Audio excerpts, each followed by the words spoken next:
এবছর কাজের প্রেশার খুবই বেশি সিনেমা নিয়ে, এবং পরের বছর আই থিঙ্ক কোন ঈদে আমি বলতে পারছি না, বাট ঈদে আবার আমার সিনেমা আসছে, দেখা যাবে। দু তিনটা কাজ নিয়ে আসলে এই মুহূর্তে খুবই বিজি সিনেমা নিয়ে। তো আর আমি চাই যে ডিরেক্টর প্রডিউসারের মাধ্যমে আসলে ঘোষণাটা আসুক, আমি না দিই, এটাই বেটার।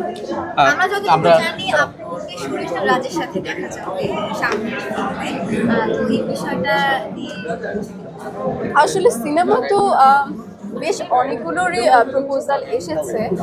চাইলেই তো আসলে আমরা সব কাজ করতে পারি না, তো বেছে বেছে কাজ করা উচিত। স্ক্রিপ্ট ভালো বুঝে, ক্যারেক্টার ওয়াইজ বুঝে, সব কিছু মিলে আসলে। তো অনেক কাজে আসলে কো-অ্যাক্টার মিলে যায় বেশ কিছু জায়গায়। এখন সব কিছু মিলিয়ে যদি আমাদের কাজটা হয়, তাহলে অবশ্যই ইন ফিউচার বা কিছুদিন পরে দর্শক আমাদের আবার একসাথে দেখতে পারবে, আর অন্যান্য সিনেমা অন্যদের সাথেও দেখতে পারে। আমি ভেরি কনফিউজ অ্যাকচুয়ালি কার সাথে দেখবে এই মুহূর্তে আমি বলতে পারছি না। ডিরেক্টরও সেমই থাকছে বিজু ভাইয়ের সাথে।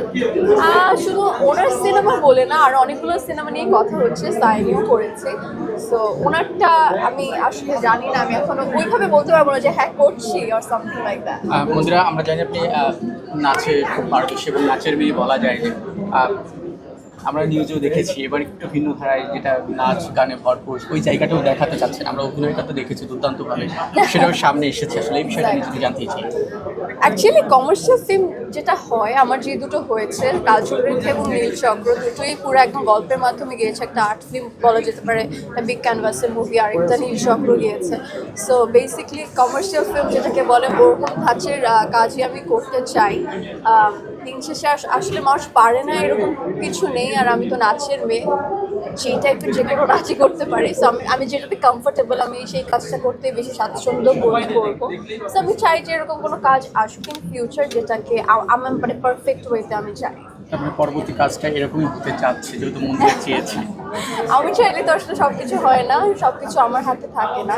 সো দেখা যাক আসলে। আমরা দেখছি মন্দিরা চক্রবর্তী এখন ফিটনেসের দিকে খুব সরব হচ্ছে, জিমে দেখা যাচ্ছে এই বিষয়টি। তাহলে কি ফিটনেস কাজের ক্ষেত্রে আসলে যেমন কাজল রেখা আমাকে একটু গেইন করতে হয়েছিল, কারণ আমি তখন অনেক শুকনা ছিলাম।